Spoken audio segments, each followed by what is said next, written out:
तो आपका hair fall control आएगा।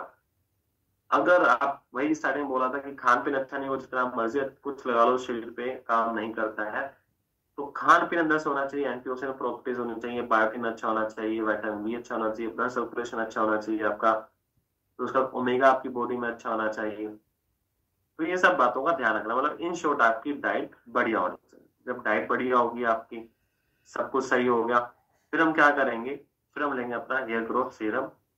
इस ये लगाना है। अगर आपका हेयर फॉल ज्यादा हो रहा है तो अपना शैम्पू आता है हेयर फॉल शैम्पू, वो अप्लाई करना है। गर्म पानी से सर बिल्कुल नहीं धोएंगे। फिर उसके बाद डेली सर नहीं धोना है। जैसे आज मैं नहा के आया, मैंने पानी बालों में पानी नहीं डाला क्योंकि जरूरत नहीं पड़ती। देखिए अगर आप, मैं बताता हूँ जरूरत डेली किसको पड़ती है, जो मेहनत वाला। अब मेहनत ये नहीं कि मेहनत नहीं करते, सब मेहनत करते हैं। मेहनत इन द सेंस की, मतलब जो मिट्टी में ज्यादा रहते हैं, बाहर ज्यादा है, पसीना ज्यादा है, मिट्टी पड़ रही है बालों में, तो आप सर धोइए। अदरवाइज आपको हफ्ते में 3 दिन सर धोइए, शैम्पू करिए। और जो मेहनत करते भी हैं, जिनके बालों में मिट्टी भी जा रही है, उनको भी सिर्फ नॉर्मल पानी से धोइए, उनको भी हफ्ते में 3 या 4 बार सर धोना चाहिए शैम्पू लगा के, उसके अलावा कुछ लगाने की जरूरत नहीं है।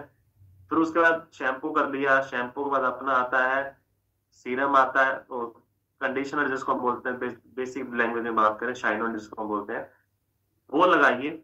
उसके बाद आप क्या करेंगे, छोड़ देंगे, फिर अपना नॉर्मल हेयर सीरम आता है। और हेयर सीरम के एक आता है नॉर्मल हेयर सीरम, एक आता है हेयर ग्रोथ सीरम, जिसकी आज हमने बात करी थी।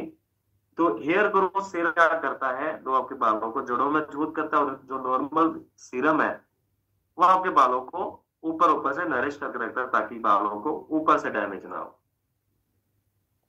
ओके दोस्तों, तो इस तरीके से काम करता है हमारा बालों का प्रोसीजर। तो बेसिक प्रॉब्लम थी वो मैंने आपको यहाँ पे क्लियर कर दी। अब मैं आपको बताता हूँ कुछ प्रॉब्लम, जैसे पिंपल्स प्रॉब्लम है। पिंपल्स की प्रॉब्लम कैसे होती है, जब आपका डाइजेशन अच्छा नहीं होता, पेट अच्छा नहीं है, तो वहां पे आपको डाइट के लिए डाइट अच्छी रखनी है, खाना अच्छा खाना है। छोड़नी क्या है चीजें, मीठा छोड़ना है आपको। सबसे पहले तो मीठा छूटेगा आपका, दूध छूटेगा, मतलब डेयरी प्रोडक्ट्स आपका वो खाएंगे वहां पे। फिर उसके बाद डेयरी में आप खा सकते हो, दही खा सकते हो, छाछ लस्सी वगैरह पी सकते हो। दूध नहीं पीना, क्योंकि उसमें चिकनाहट आती है, तो वो ऑयल प्रोड्यूस ज्यादा करेगा। फिर उसके बाद अगर किसी को कब्ज रहती है तो उसको भी पिंपल्स होते हैं, तो पेट साफ करेंगे। इसके बाद जाके हम प्रोडक्ट्स लगाना स्टार्ट करेंगे। फेस वॉश आते हैं अपने नॉर्मल, वो आप यूज करिए। उसके बाद सैलिसिलिक शीट मास्क है, वो आप हफ्ते में 2 बार यूज कर सकते हैं। और नाइसिनामाइड आप जो सीरम आता है, वो आप अच्छे से इसको डेली यूज करिए। प्लस खाना पीना कंट्रोल पे रखना है। एंड कभी बार कुछ प्रॉब्लम्स होती है हमारे हार्मोन्स की वजह से भी, फीमेल्स के अंदर हार्मोन्स चेंज होते हैं, पीरियड्स डिले हो रहे हैं, थोड़ा तो प्रॉब्लम हो जाता है, हीट निकलती बॉडी में तो भी प्रॉब्लम हो जाता है। अगर आपको कभी कभार पिंपल हुआ है, जैसे मैं अपने बताता हूँ, मेरे को 5 साल पिंपल्स रहे हैं, मतलब कि क्लास 8 से लेके फर्स्ट ईयर तक मेरे पिंपल्स चेहरे पे भयंकर रहे हैं, मतलब पूरे चेहरे पे रहे हैं।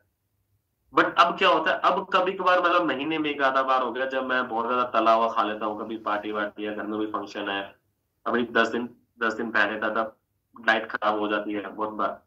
या फिर नींद अच्छी नहीं हो पाती, या पानी कम पी पा रहे हैं, या फिर बात करें तो कभी पेट अपसेट हो जाता है, तब हीट बॉडी में हो जाती है, तब हो जाता है।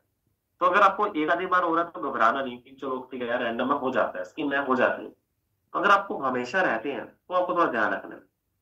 फिर बात करते हैं हमारे रिंकल्स की, बात आगे, मतलब कि झाइयाँ, रिंकल्स झाइयाँ सेम होता है। तो रिंकल्स अभी अभी मेरे को सब ध्यान में रखना।